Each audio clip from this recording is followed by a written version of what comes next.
everyone. I'm really glad you're here. Tonight, I want to help you let go of the day and ease into rest. I know many of you use these videos to fall asleep, and it means a lot to be part of your nightly routine. So if you haven't already, take a moment to like the video and subscribe. It truly helps. Now, settle in, close your eyes, and let's begin. Story 1. The Rationalist's Awakening. It's strange how a person's worldview can shift without warning, even when they've lived most of their life grounded in reason. I've always considered myself a rational man, someone who seeks logic before leaping to conclusions. I don't believe in ghosts, or at least I didn't. My life was neatly arranged in categories and cause-effect relationships. If something happened, it had a reason. That's the way I've always tried to approach the world. My wife and I recently moved into an old military home, one of those weathered structures offered to active service members. It was modest and tucked into the quiet end of a row, nestled atop a hill that looked over a dense, whispering forest. The house was peaceful, removed from the bustle of life, and with no neighbors nearby. It gave us a sense of privacy we had longed for. It was quiet but not empty. I would come to learn that silence can hide more than sound. It can hide presence. The first strange thing happened not long after we settled in. It was a hot summer night, and I'd opened the living room windows to let in a breeze. When bedtime came, I closed them. I was certain of it. I turned the latches, pulled them snug, and walked outside where my wife was waiting. She had called me out to see the International Space Station glide across the night sky, a silver streak cutting through the black. When we returned inside, I sat on the couch and immediately noticed something was off. The curtains were fluttering in the wind. I walked over, puzzled, and saw that the windows were open, wide open, not just unlocked, but swung open as though someone had carefully undone my work. I looked at my wife, who stood in the doorway, and confirmed that she had seen me close them. She swore she hadn't touched them. I kept asking, searching her face for a hint of a joke, but there was none. It was small, sure, but it was the beginning. A few days later, something heavier happened. I was heading to my car in the driveway when a sudden bang struck the tin roof above me. It was loud and jarring, like something solid had fallen from above.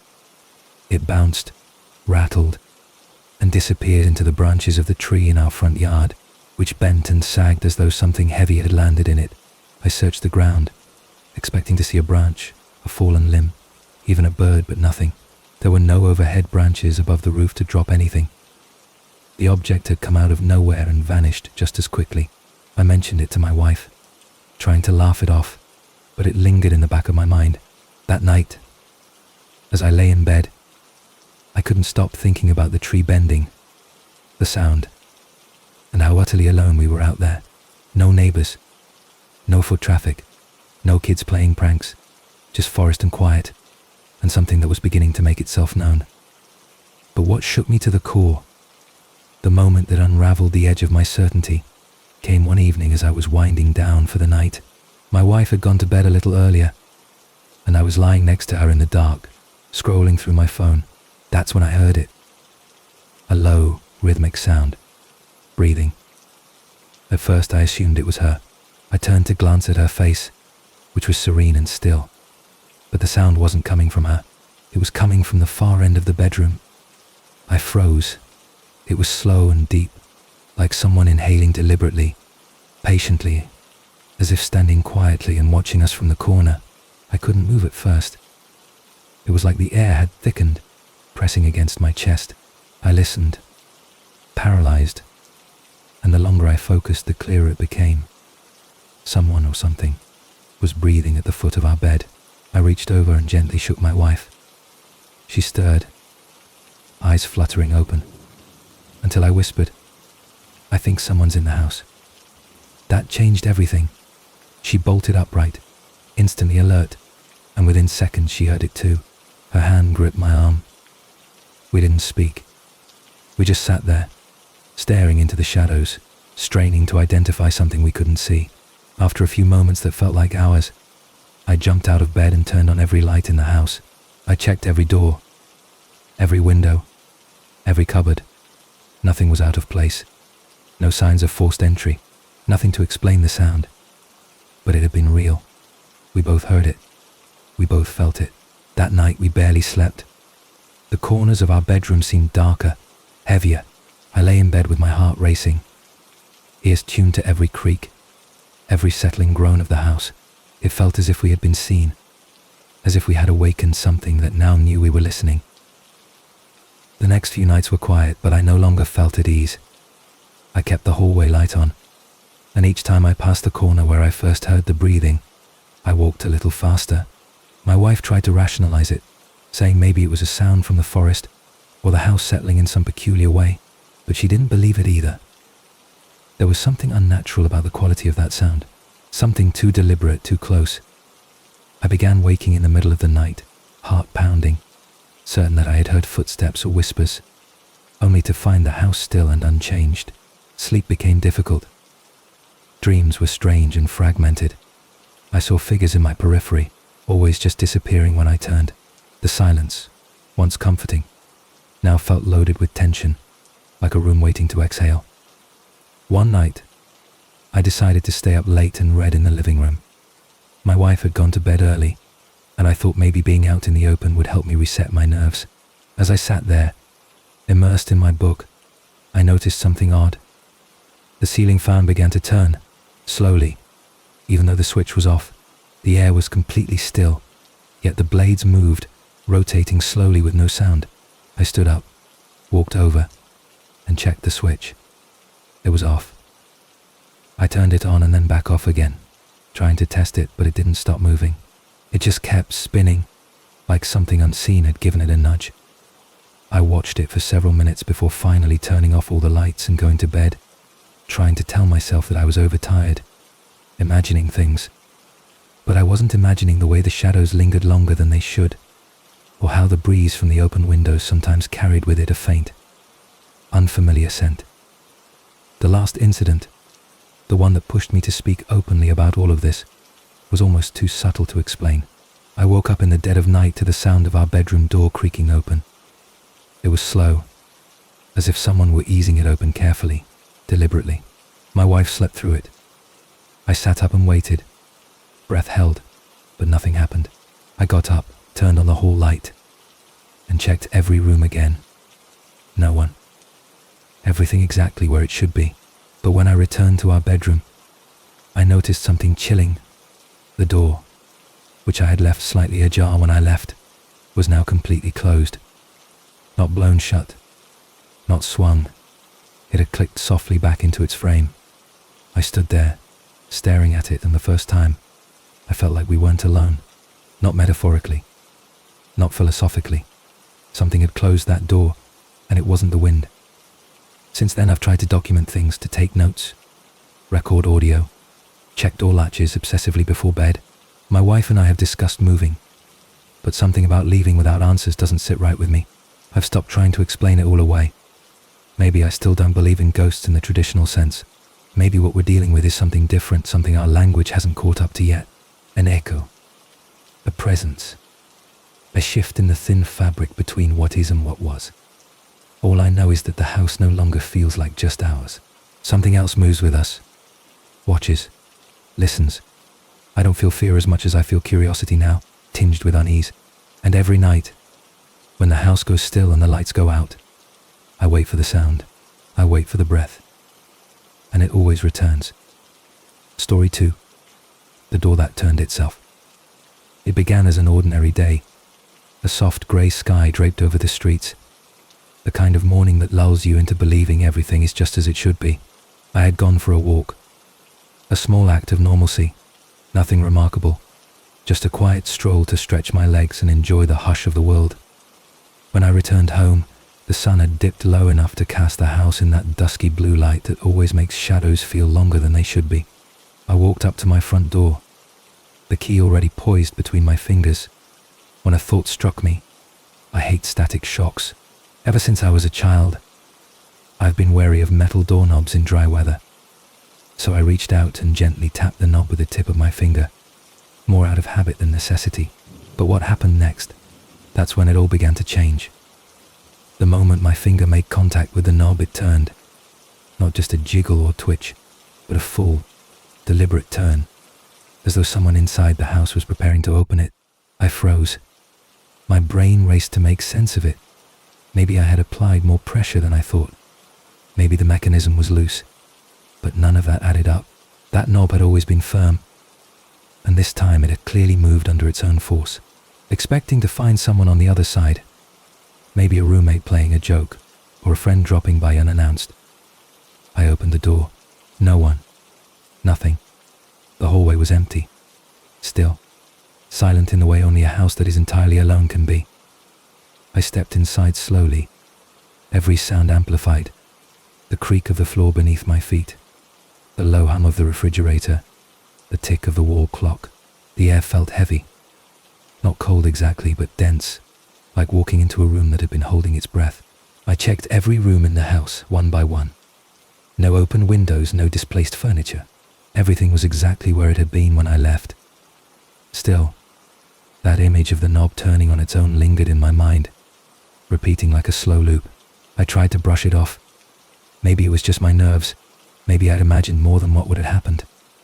I sat down, made a cup of tea, and turned on the TV, but the sound felt hollow, as though it weren't filling the room like it usually did. Over the next few days, the house started changing in small ways. Nothing dramatic, at first. Things would fall. Items I knew had been securely placed would be found on the floor. Picture frames would shift angle slightly. Once, a book tumbled off the shelf without anyone nearby. At first I blamed the wind. Uneven shelves, the normal settling of a home. But then came the shadows. It wasn't just that they moved. It was where they moved.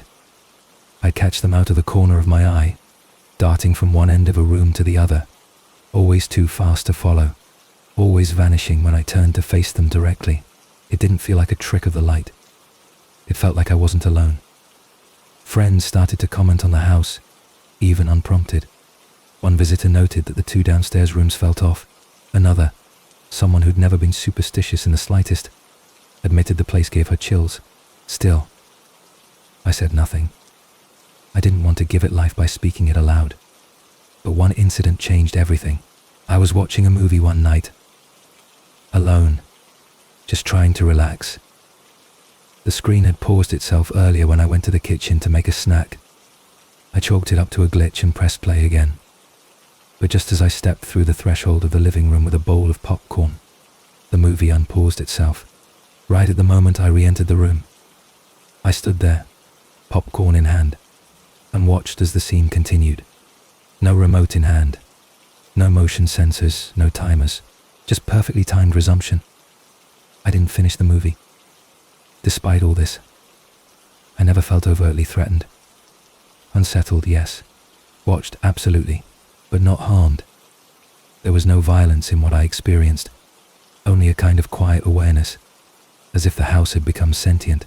Still, I couldn't shake the feeling that it wasn't entirely benign, that it wanted something, that it was curious.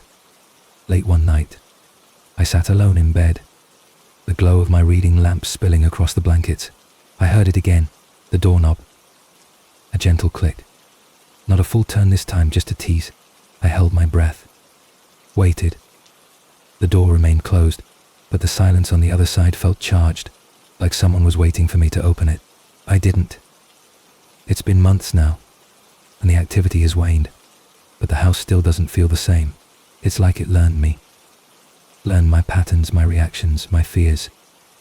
I avoid certain corners now, and I always double-check the locks even though I know it won't matter. I've stopped inviting people over. It's not out of fear that they'll see something, but fear that they won't. Because if no one else experiences it, then maybe it's just me. And that's more terrifying than the alternative. I've begun to sleep with a soft light on, not because I'm afraid of the dark, but because I'm afraid of what waits in it, of what might move in that stillness when I close my eyes. I've kept a journal. I write down every strange occurrence, every flicker of shadow, every time something shifts when it shouldn't. The entries grow longer each week. One night, I wrote a single line over and over. The house turned the knob first. It sounds so trivial when you say it out loud, but when you've lived with something you can't see, can't reason with, and can't explain, it becomes more than just a doorknob. It becomes a symbol, the boundary between the normal and the not. The house turned the knob first. I didn't open the door to it. It opened the door to me. And every time I touch that handle now, I wonder what's waiting on the other side. Sometimes in the quiet hours between dusk and dawn, I sit and try to talk to it, not out loud, just in my thoughts. I ask what it wants, why it watches, if it remembers the life that existed in this place before me. I wonder if the house is haunted not by a ghost, but by memory, by impressions left behind by people who walked its floors and whispered secrets into its walls. And I wonder if I too am now becoming part of that memory, a voice etched in its silence, a shadow someone else will one day see, wondering who lived here and why the doorknob turns by itself on certain nights, when the wind is still and the house wants to be known. Story 3. The Watchers at Waimea Falls. Some places breathe differently. You feel it in your bones before you even see the signs. I've always had an interest in the spiritual world, not the kind rooted in horror movies or Halloween gimmicks, but the quiet kind, the respectful kind. Being from Hawaii, I was raised with reverence for ancestral traditions and ancient land. Even as a child, I was taught that the old trails and sacred grounds were not just paths through nature, but through time. That respect guided me into adulthood, especially when my work in the film industry took me into locations steeped in history. We often shot in tourist zones, beautiful places, but places with old stories hidden beneath their surface. One such place was Waimea Falls, nestled deep in the island of Oahu. Known for its lush surroundings and breathtaking cascades, Waimea carries something beneath its beauty, something silent, patient, and ancient. That day I volunteered to retrieve some forgotten equipment after a late shoot. The sun had already slipped behind the mountains, and the air had taken on that thick, damp chill only found near the forest's edge. I hopped on a four-wheeler with a colleague, making our way back up the narrow trail toward the falls. The sky was already dark, and the trees whispered secrets in the wind as we drove. The headlights from our vehicle cast long shadows against the path ahead. We moved slowly, eyes scanning for the equipment, hearts steady but alert. At first it felt like any other nighttime job. Quiet, still, but there was a shift in the air that came over us gradually, like a tide that slowly rises until you realize your feet are no longer dry. My colleague didn't seem to notice at first, but I did. It was that peculiar weight, the sense of being watched not by a person, but by something bigger, something older. The shadows felt deeper, the wind more purposeful. As we searched, I kept looking over my shoulder, convinced something was observing us from the dark. We never found the equipment. The forest swallowed it, or perhaps it was never there to begin with. I was ready to leave when I felt a pressure on my chest, an unspoken warning. I didn't say anything to my colleague. I didn't want to feed the feeling. We got back on the four-wheeler, and as he worked on fixing a loose strap, I stood beside the vehicle, facing the trail we had just traveled. That's when I saw it. A shadow standing in the middle of the path. Still, unmoving. Not a blur or a trick of the light, this was a figure. At first I tried to rationalize it. Maybe it was a tree trunk. Maybe it was an illusion cast by the high beams. But the longer I looked, the more undeniable it became. It was human in shape, but void of detail. Just a pure black outline, motionless but watching.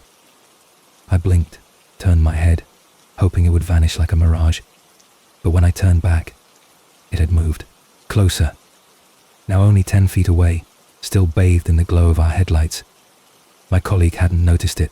I could hear him cursing under his breath as he tugged at the gear. I didn't dare speak. I didn't dare point. Something in me knew not to acknowledge it aloud. The figure didn't move in the traditional sense. It simply became closer, as if space between us collapsed without movement. I shut my eyes tightly and whispered a silent prayer in my head. Not a dramatic plea, just a simple acknowledgement to the spirits of the place. I'm sorry. I didn't mean to disturb you. Please let us go. I told my colleague to hurry up in a voice that barely resembled my own. He looked up, startled by my tone, and without another word we started back down the trail. When we returned to base camp, the lights felt too bright, the noise too loud. My heart was still thudding in my chest, my hands shaking with that peculiar aftershock that only comes when you've brushed up against something you can't explain. I didn't tell anyone what I saw. Not then. It felt wrong to speak it aloud. Instead, I took a moment alone before leaving, whispered an apology to the air, and placed my hand gently on the ground near the path. I hoped it was enough. In Hawaiian culture, there are stories of spirits who guard sacred places, not evil, not malicious, just present. And when they are disturbed, they let you know. That night, I believe I was warned. Not attacked, not chased, just reminded that some places are not yours to walk freely. Since that night, I've been careful. I no longer brush off the quiet feelings or the hair-raising shivers that come in still moments. I've worked in many locations since, but none have ever carried that same weight, that same quiet intelligence. Waimea Falls remains etched in my memory, not for its beauty or its cinematic backdrop, but for the shadow that taught me to listen. It never followed me. I made sure of that.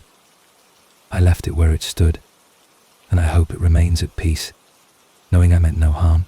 But every now and then, when I'm alone in nature, and the wind changes direction suddenly, I remember that presence, the one that didn't need to speak to be heard.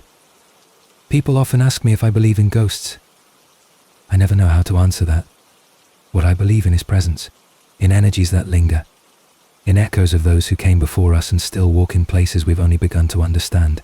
That night at Waimea didn't make me afraid of the dark, it made me reverent of it. There's a reason some paths feel heavier, some forests quieter. The world is older than we know, and some stories are still being written in the rustle of leaves and the shimmer of moonlight on wet stone. I never saw a face. I never heard a voice. But I know I was seen. I know I was heard. And I know I was allowed to leave. Sometimes, I wonder what would have happened if I hadn't looked away. If I had kept staring into those headlights, watching the shadow grow closer. I'll never know. And honestly, I don't want to. That moment was never meant to go further. It was a warning, not an invitation. And I think that's the real reason I left in peace. I didn't chase it. I didn't question it. I simply acknowledged it, stepped back. There's a strange kind of grace in that. The kind that teaches you to coexist with mystery, not solve it. That's the lesson the island gave me. One I'll never forget. Even now, when I tell this story, I do so with a quiet voice, not for drama, but out of respect. Because whether it was a spirit, a guardian, or something my mind shaped from fear and culture, it was real to me. Real in the deepest, most primal way. The world is wide and full of things we don't need to explain to believe. That shadow, that stillness, it was never trying to haunt me. It was trying to remind me, and I heard it loud and clear. Story 4. The Man Who Knocked. There was nothing particularly remarkable about the house when John moved in. It was quiet, modest, and tucked away between only 2 other homes spaced far apart. It was the kind of neighborhood where you'd expect peace, not mystery. But from the first week, something about it rubbed him the wrong way. He didn't talk about it at first. He wasn't the type to indulge in superstition or fear, especially not after growing up close to Native American traditions, where he had learned to approach the spiritual world with calm and understanding. Spirits weren't new to him. He had been raised with stories of them, lessons on how to recognize them, and how not to fear them. And yet, this house made him feel off. Not scared exactly, but uneasy, like the energy in the air was slightly misaligned. It wasn't enough to concern him, at least not yet. That changed one evening. He was in the living room, relaxing in front of the television after a long day. The glow of the screen reflected softly against the wall as a gentle hum filled the otherwise silent space. Then came a knock. Firm, clear, measured. It came from the front door, just one knock. Not rushed, not desperate, just intentional. John paused the show and stood up. He wasn't expecting anyone, but it wasn't so late that a visitor would be completely out of place. When he opened the door, the cool air greeted him, and nothing else. No one was there, not even the sound of footsteps. The driveway was empty, the yard untouched. He looked around, frowning slightly. Maybe it had been a package delivery, but there was no box, no slip, nothing at all. He shut the door, returned to his chair, and pressed play. But no sooner had he sat down than the knock came again, identical in tone and force. That same deliberate cadence. He stood again, this time faster, and opened the door. Still no one. There weren't any trees or fences nearby for someone to hide behind. The two neighbors were distant, and the yard was wide open under the porch light. He stepped outside, scanned the quiet lawn, and exhaled slowly, more irritated than afraid. Still, he returned inside, shaking his head. He tried to dismiss it. Maybe the door had contracted from the evening air. Maybe it was some odd structural creak, but it didn't feel like that. It felt like someone had knocked. When the knock came a third time, he didn't even hesitate. He rushed to the door and flung it open, convinced he would catch whoever was playing the prank. But again, there was only silence. No footsteps running off, no distant laughter, just the empty night. This time he didn't go back inside. He stood on the porch and waited, arms crossed, watching, but nothing moved. Nothing approached. The wind didn't even rustle the grass. Eventually he turned to go back in, and that's when the knock came again, from behind him. Not on the door, but somewhere close. He spun around, heart suddenly heavy in his chest, and there was still no one there. It wasn't possible. Whoever or whatever it wasn't playing by the rules of a practical joke anymore. Back inside, John stood by the door, hand still gripping the knob.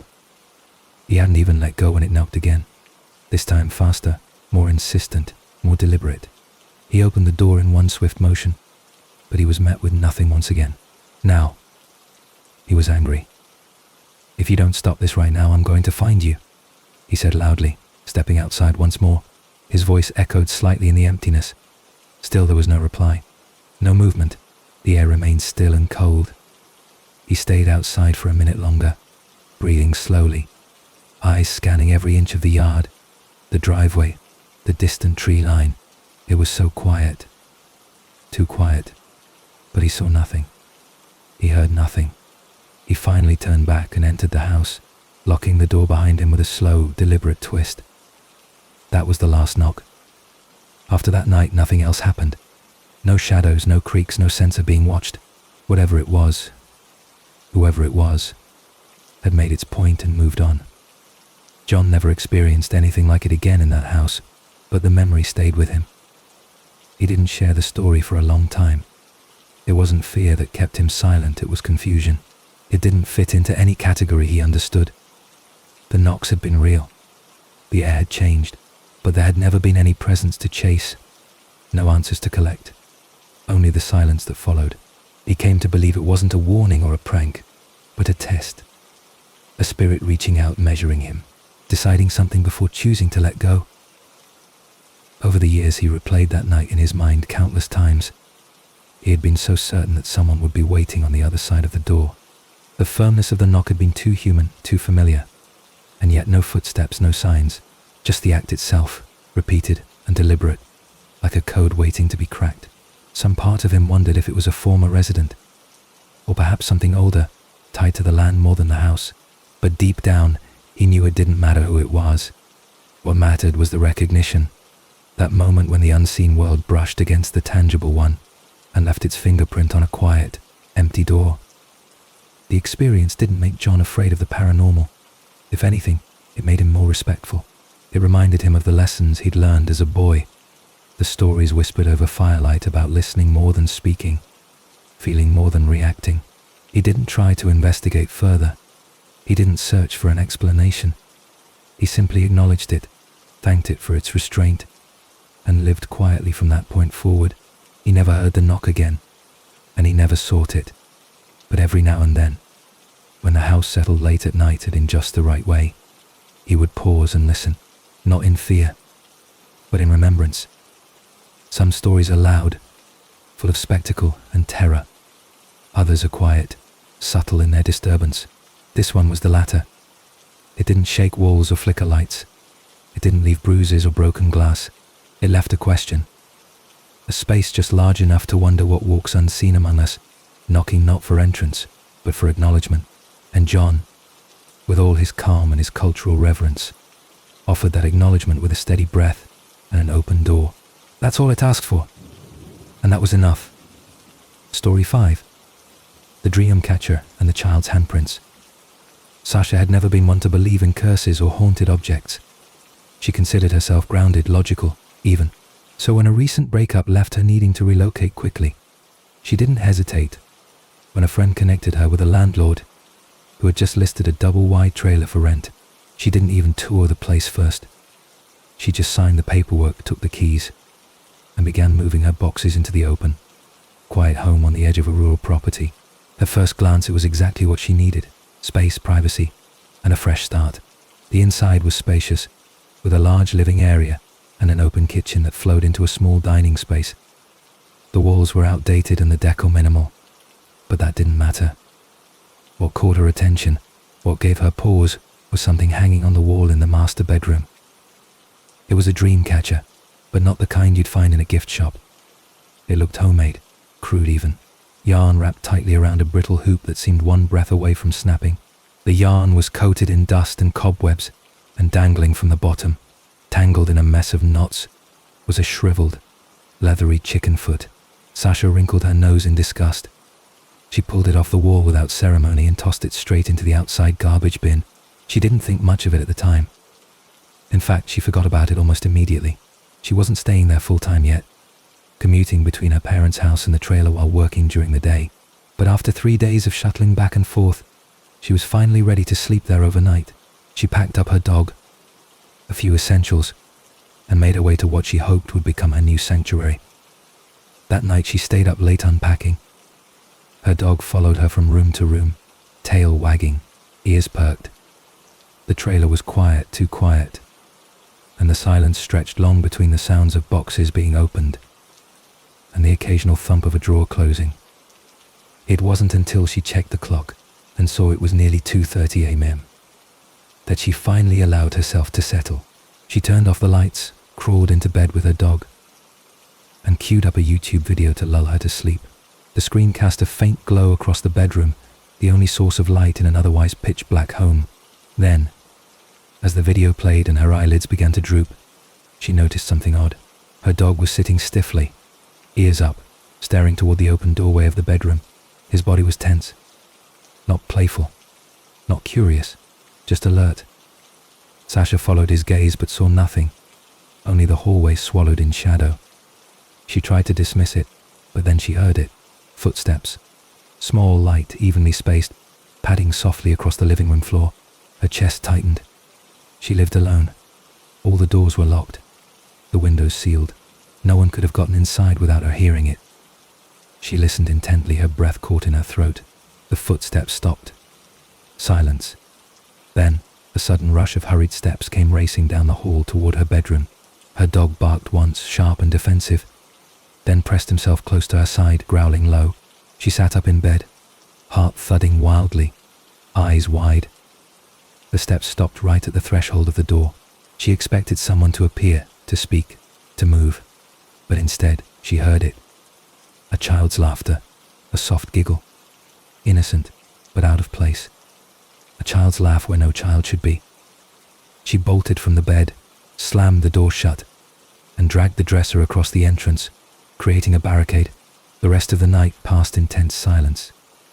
She didn't sleep. Her dog remained at her side, occasionally growling at the door.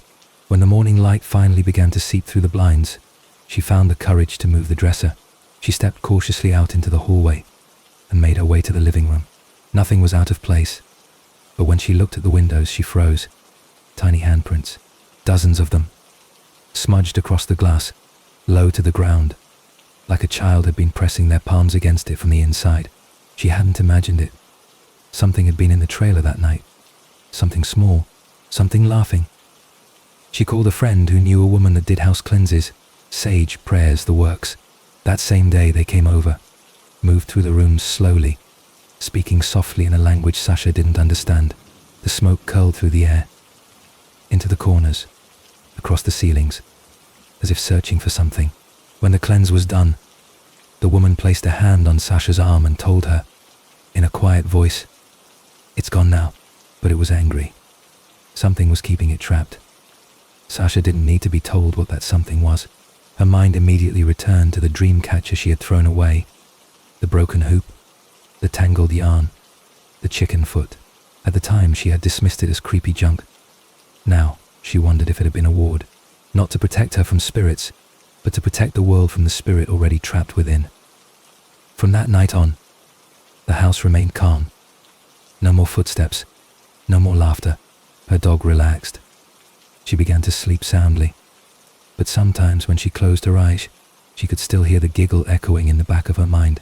She often thought about the handprints, the small, perfect outlines pressed against the window, like a child trying to be let out.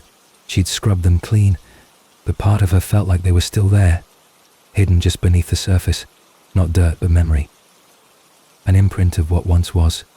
She never found out who the child was, or why it had been there, but she knew the trailer had held something more than just dusty walls and forgotten decor. It had held a presence, a trapped thing, bound by an object that had been crudely crafted, perhaps by someone who had lived there long ago.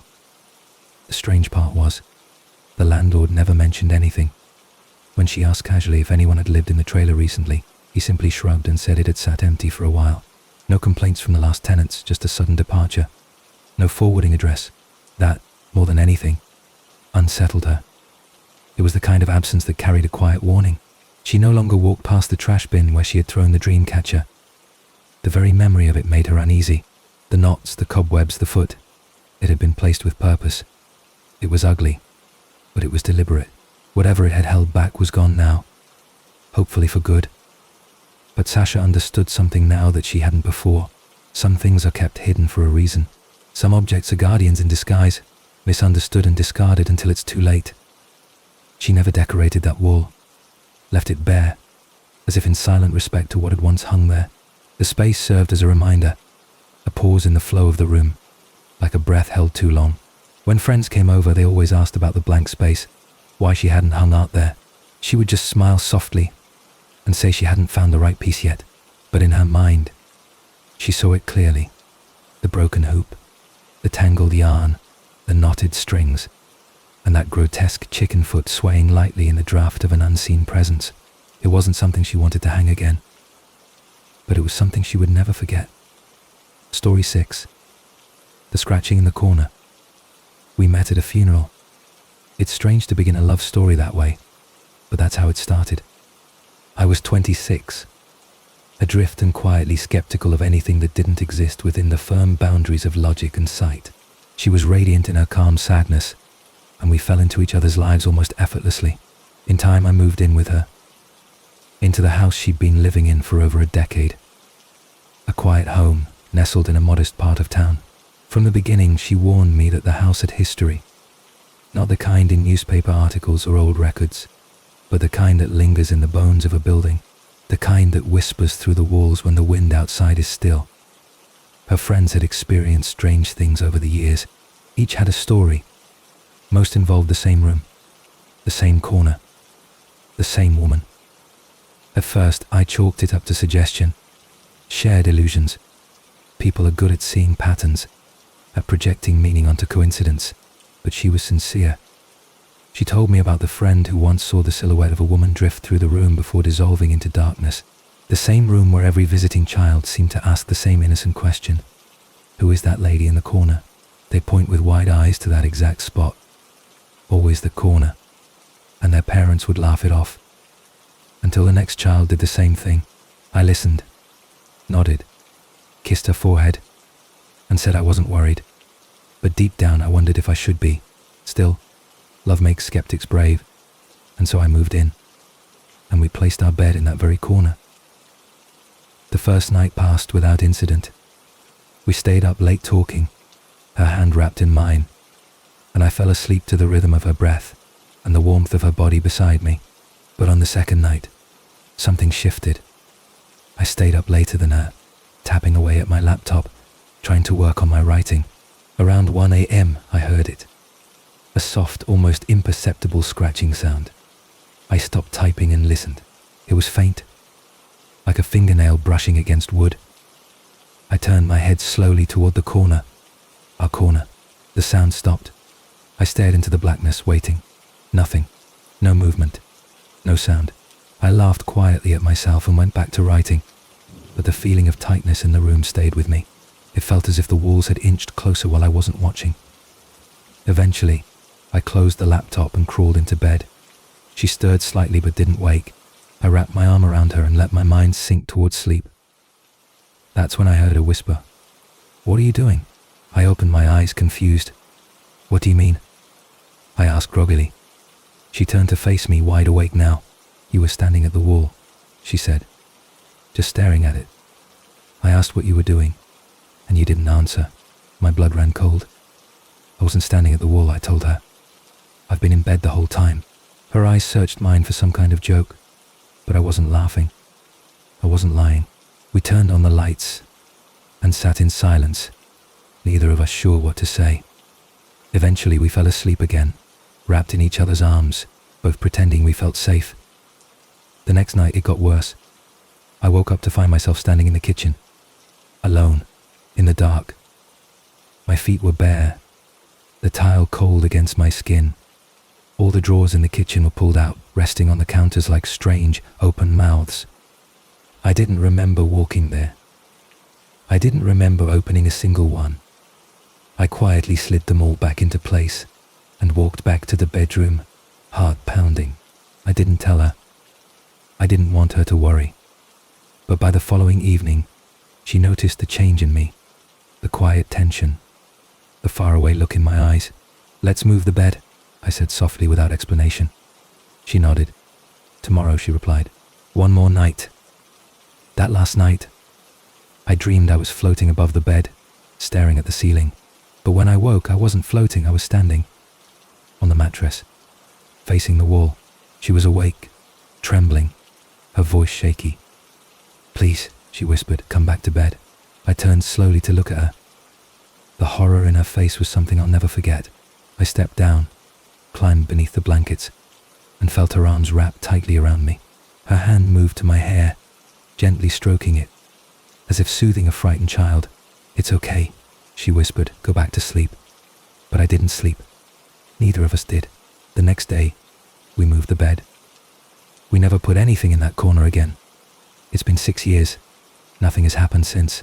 No scratching, no sleepwalking, no shadows. But we never speak of it. It's become an unspoken rule between us. Don't wake it. Don't remember it too clearly.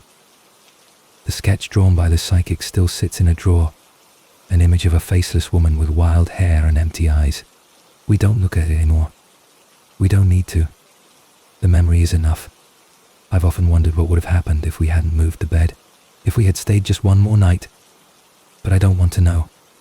Some questions are better left unanswered. I still sit up late sometimes, working on my writing.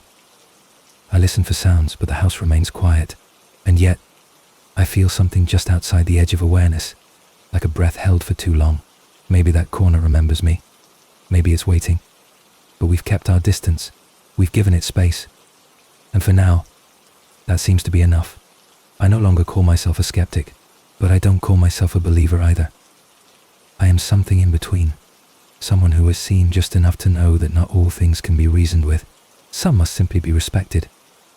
And sometimes moving the bed is the only answer you'll ever get. Story 7. The house with the lights on. It was one of those houses that people whisper about but never really investigate. My friends and I had passed it countless times on our way home from school. An old 2-story building tucked away off a narrow back road. Almost too neat for how long it had sat empty. The grass was always trimmed. The lights were always on. Yet no one had lived there in well over a decade. Everyone in town knew the story. Someone paid the bills, but no one ever came or went. There were no tenants, no visitors, no life. That was enough to keep most people away. But we were 17, brave, reckless, and looking for something strange to brag about. So one night, just after 11, we pulled into the concealed driveway behind the house. There was a covered garage, hidden from the road, and not a soul in sight. The windows glowed faintly behind their dusty panes, and the silence hung around us like a fog. We crept toward the back door, heartbeats loud in our chests. There was a slab of plywood covering the glass on the upper half of the door. We pried it off easily, revealing that the window underneath had been shattered long ago.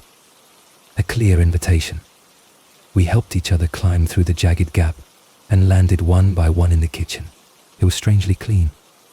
The linoleum was faded, but not grimy. The cupboards were intact. The air smelled faintly of old fabric and mothballs. We made our way into the living room, the infamous part of the house that locals always said stayed lit, even when power lines went down. The room was eerie, but not in the way we expected. There were stacks of old magazines dated to the late 1990s, a sewing machine tucked in the corner, and a teacup sitting perfectly centered on a doily. It was as though the previous occupant had simply stood up one afternoon and never returned. We sat for a while, cracking jokes and filming ourselves on my old Lenovo laptop, rapping, laughing, letting our nerves wear down. After about half an hour, we decided to explore the rest of the house. Each room was equally frozen in time: an untouched bedroom, a bathroom with a clawfoot tub, a hallway closet that smelled like lavender and mildew. It was all so perfectly ordinary that it began to feel wrong. Houses decay, fall apart, but this one had simply paused. Eventually we returned to the living room, the one still faintly glowing under the overhead light. The mood was lighter now. We turned off the lamp and used the laptop's camera light as our torch, goofing around as we narrated our ghost hunt. That's when we heard it. A low, uneven rumble, like a struggling engine trying to idle just outside the wall. We froze. The sound was unmistakable. It wasn't a car passing on the road, it was right outside the house. The engine sputtered for 10 seconds, then went silent. A heavy truck door slammed shut. We stared at each other in the dark, eyes wide, breath caught. There was no reason for anyone to be there. No neighbors. No delivery. No driveway visible from the front. Whoever had pulled up had come to this house, specifically. Panic surged through us. We bolted to the front door, but it was nailed shut from the inside. Useless. We spun back and ran to a back bedroom. Heartbeats hammering. The room had one window covered by thick bushes, offering just enough space to crouch behind. We huddled silently, bodies pressed close together, listening. The engine was gone, but something else replaced it. Footsteps. Soft, deliberate crunches through the dry leaves outside. They stopped directly behind the bush by the window. We couldn't see who it was, only the faint flicker of shadows between the cracks in the foliage. No voice called out. No flashlight flickered. Just silence. We waited. 10 seconds. A minute, maybe more. Nothing moved. We didn't dare breathe. My arms were numb from holding position. Then came the whisper of a shift. Just the faintest scrape of a boot against gravel. Still, no one called out. There were no signs of authority. Whoever was outside wasn't there to catch trespassers. They were there for something else. And they knew we were inside. That was the terrifying part. The intention behind their silence. Finally, without speaking, we signaled to one another and began backing slowly out of the room, inch by inch, until we reached the hallway. The only way out was the way we came, the shattered window in the kitchen. We didn't know if the figure had circled to the back, if they were still by the bush, or if they had already gone inside, but we couldn't wait any longer. We counted to 3, then sprinted. The hallway stretched longer than I remembered. My chest felt like it was being crushed by the weight of dread. We reached the kitchen, scrambled through the broken window, and burst into the cool night air. The driveway was empty. No truck. No person. No sound. But the light inside the living room was still glowing softly through the curtains, as if nothing had ever disturbed its peace. I looked back one last time, heart pounding. The bush outside the bedroom window hadn't been touched. No disturbed leaves. No broken branches. As if no one had been there at all.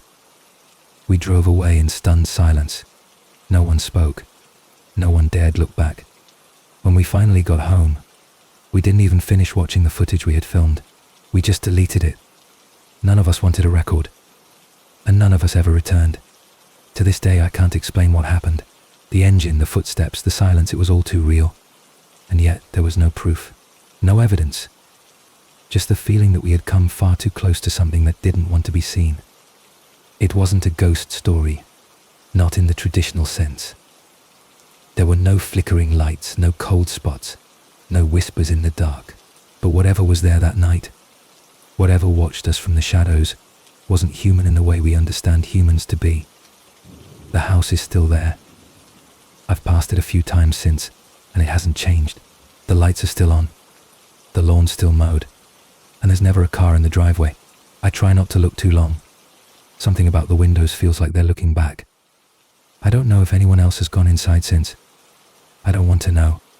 That place feels like a trap disguised as a home, waiting for someone to ignore their instincts long enough to step over the threshold. I wonder sometimes who pays the bills, who keeps the power running, who cuts the grass, and why. Because it's not for the neighbors. It's not for appearances. It's for something else, something that doesn't want to be forgotten. Story 8. The locked room in the attic. When my uncle died, the responsibility of cleaning out his old farmhouse fell to me. He had lived alone for the last 20 years, surrounded by cornfields and silence, in a house that looked like it had been lifted out of a sepia-toned photograph, the kind of place where time didn't move in straight lines. I drove out there one rainy weekend in September, the kind of weekend that seems to stretch on forever in the stillness between each raindrop. The house creaked under the weight of memory, the wood groaning softly with every step I took. There was no electricity anymore. I worked by flashlight and candlelight, sorting through dusty boxes and brittle photo albums, tossing what could be tossed and setting aside the few things worth keeping. For the most part, the house was exactly what you'd expect from an elderly man who had lived alone too long, quiet, cluttered, and utterly still. Except for one thing. At the end of the narrow upstairs hallway, behind a faded curtain that I initially thought was just wall decor, was a wooden door. It wasn't listed on the floor plan my uncle had left with his will. It had no knob, no keyhole, no visible means of entry. Just a flat, pale door with an iron latch that had rusted shut. I remember standing there in the dark, staring at it, feeling the sudden chill that came with realizing you had found something someone else meant to hide. The rain ticked softly against the window beside me, but I could hear nothing from behind the door. No wind, no scuttling mice, no air. Just a dense, oppressive quiet, like sound itself avoided that space. I felt, for reasons I couldn't explain, that I shouldn't touch it. But of course I did. I returned later that night with tools, an old crowbar, a chisel, and a bit more nerve than sense. I pried the latch gently, trying to preserve the wood, but it snapped anyway, flaking off in my hand like dry bark. I pushed the door open, expecting a dusty storage closet or a collapsed ceiling, but what I found instead was a fully furnished room. A child's room.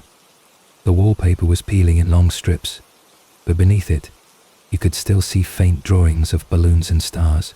A small bed sat in the corner, neatly made, with a single doll resting on the pillow. The air smelled faintly of lavender and something else, old metal maybe. There were no windows, and yet the room was softly lit by a glow I couldn't trace. It was as though the walls themselves gave off a faint, breathless light. I didn't step inside. Not yet. I stood at the threshold, flashlight trembling slightly in my grip. Everything in me screamed that something was wrong. This room hadn't been touched in decades, and yet it felt awake, like it had been waiting. I finally stepped in, placing my boot gently on the floor. It didn't creak. It didn't moan. It just accepted me. I walked slowly to the dresser, opened one of the drawers, and found a stack of folded clothing. Children's clothes, too small for anyone over 6. At the bottom of the drawer was a photograph, an old Polaroid of a girl standing in the very room I was in. Her face was smudged, not by age but by something that looked like deliberate erasure. The figure of a man stood beside her, arm around her shoulder, but his face was scratched out with something sharp. Deep gouges across the photo, almost violent. The longer I stayed in the room, the more the air pressed against me. It felt heavy, dense, like breathing underwater. My flashlight flickered. The glow from the walls dimmed. I backed out of the room quickly, closing the door behind me and wedging the broken latch back into place. I told myself I would return in the morning, maybe call someone to come take a look, but I didn't. That night I dreamed of the room. I saw the girl again, only this time her face wasn't smudged. It was turned toward me, her eyes hollow, her mouth moving silently. She stood at the foot of the bed, pointing toward the closet. When I woke up, I was in a cold sweat, the air in the farmhouse thick and unmoving. I didn't sleep again that night. I just waited for dawn. The next day, I opened the attic door again. This time the room was dark completely. No glow. My flashlight wouldn't work. I stepped inside blindly, the air like ice on my skin. The closet door was ajar now, though I knew I hadn't touched it before. Inside was nothing but dust, but I could hear something. A faint whisper, like a child singing beneath her breath. The sound was wrong. It didn't echo. It didn't come from anywhere. It was just there. I stepped back out, heart pounding, and slammed the door shut. I nailed the latch closed and hung the curtain back over it. Whatever that room was, it wasn't meant to be opened. Not by me. Not by anyone. I finished cleaning the rest of the house by that evening. I left the attic for last, and even then, I only did a surface pass. I didn't go near the locked room again. Before I left, I turned to look at the end of the hallway one last time.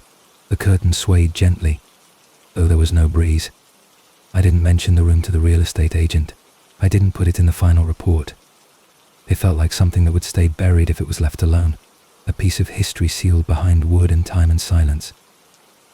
I told myself I had imagined it all. The glow, the picture, the whisper, but deep down I knew better. That room wasn't just a memory. It was a boundary, a seam in the fabric of the house that held something in place. I never went back. The house eventually sold to a young couple who said they planned to renovate. I sometimes wonder if they found the door, if they pried it open, if they heard the singing. But I don't reach out. I don't want to know. Some knowledge sits like rot in the mind, spreading the longer you keep it alive. I keep the photograph though. The one with the girl and the faceless man. It's locked in a fireproof box at the back of my closet. Sometimes I dream about it glowing faintly in the dark. Not because of the image itself, but because something remembers being seen. Some rooms don't belong in blueprints. Some walls hold more than insulation and nails. They hold things that remember you, long after you've left. Story 9. The Man in the Basement Mirror. My childhood home was unremarkable in nearly every way. It was a modest 2-story brick house tucked into a quiet suburban cul-de-sac, with a kind of layout that made it easy to memorize where everything was by the time you were 10. We had creaky stairs, a kitchen that smelled like coffee and lemon pledge, and a basement that no one really liked going into, though no one ever said exactly why. My parents stored holiday boxes and old furniture down there, and my brother and I were only ever sent down when we were being punished or dared each other into it. The floor was concrete, the walls unfinished, and in the far left corner of the basement, bolted to the wall with rusted brackets, was an antique mirror. It was rectangular, tall and unnervingly clean. No matter how much dust clung to the rest of the room, the glass of the mirror always gleamed like it had just been polished. My father used to say it was just one of those things, but even as a kid, I felt it was watching.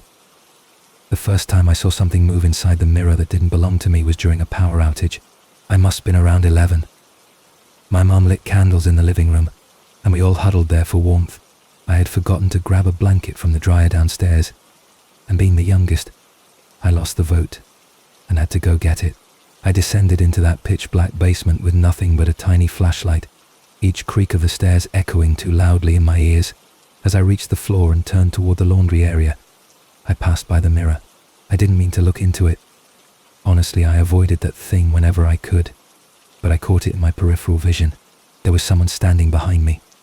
Not just a shadow or a trick of light, but a full figure. A man.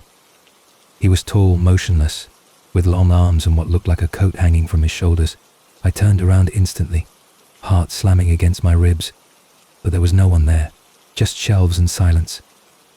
I told my parents what I'd seen, and they smiled nervously, brushing it off with the usual parent phrases. It's just your imagination. You were tired. Mirrors play tricks in the dark. But they never asked me to go into the basement alone again. Over the next few years, strange things began happening around the house, and always in connection to the mirror. My brother swore he once saw his own reflection blinking, even though he hadn't. My mum said she could hear breathing when folding laundry near it. One day we found a small crack in the glass, thin as a hairline, yet sharp enough to draw blood if touched. No one knew how it got there. Nothing had fallen. Nothing had been thrown. We started storing less and less down there, eventually clearing out everything but the mirror. It felt like it belonged to the house, like removing it would be a mistake we didn't want to make. When I turned 16, I started having the dreams. At first it was just me. Then, after a few nights, the man appeared again. Same coat, same motionless stance. He never spoke. He never moved. But the closer I stood to the mirror, the more I felt something from him pressing against the glass. One night, I tried speaking to him. I said, "What do you want?" And for the first time he moved. His head tilted, and though his face remained shadowed, I felt the air leave my lungs. I woke up gasping, my pillow damp with sweat, the darkness of my room feeling far heavier than usual. When I told my brother, he went pale and said he'd had the same dream. Only in his, the man had knocked on the glass 3 times. We began avoiding the basement entirely. My dad, the ever-practical one, decided to cover the mirror with a sheet, but every few days we'd find the sheet pulled back, neatly folded at the base of the frame. My mom started sleeping with the light on, and none of us questioned it. Sometimes, we'd hear tapping coming from the floorboards at night, soft, rhythmic taps, like fingernails against wood. Then one evening, while we were eating dinner, we heard the unmistakable sound of something shattering. We rushed to the basement door, flicked on the overhead bulb, and found the mirror had cracked wide open, not broken, cracked from top to bottom, with a spiderweb pattern that radiated outward from the center, but instead of shards falling out, the mirror remained whole, like something had struck it from inside. That night, I couldn't sleep. I kept thinking about the way the man tilted his head, about the silence in those dreams, about what might happen if the mirror actually broke. Around 3 a.m., I crept out of bed and stood at the top of the stairs. Not by fear, but by something colder, something curious and ancient, like a whisper just out of reach. I walked down the stairs slowly, each step groaning underfoot, and stood in front of the mirror. The crack was still there, but the glass reflected me clearly. I leaned closer, eyes scanning every corner of the frame, and then, in the fractured shimmer of light, I saw him. Not behind me, beside me. Just his coat at first, then the shape of his head. I turned, heart hammering, but I was alone. When I turned back, he was gone again. The mirror returned only my wide, frightened eyes. We moved out a few months later. My dad got a job in another city, and none of us protested. The new owners were a quiet couple with no kids. We never told them about the mirror. We never told anyone. But every so often, I checked the local listings just to see. The house has changed hands 3 times since we left. One owner stayed less than a year. Another left a strange comment in the online review of the neighborhood. It simply said, "Too many mirrors." I sometimes wonder if the man ever left the glass. If maybe he was never trapped to begin with. Maybe he was watching, choosing, waiting for someone to see him clearly enough. I don't know what would have happened if I had touched the crack. I still dream about it sometimes. The cold air, the long coat, the way he never blinked. Today, I live in an apartment with no basement. Just hardwood floors and plain walls. I keep my mirrors small and easy to move. I never leave them uncovered at night, and I never, ever look into them for too long. Because sometimes, if you stare long enough, the reflection doesn't blink. When you do, it's the smallest detail, the one your mind tries to overlook. But once you notice it, once you truly see it, it's already too late. I've come to believe that there are things in this world that exist quietly, patiently behind surfaces we take for granted, things that observe, things that remember.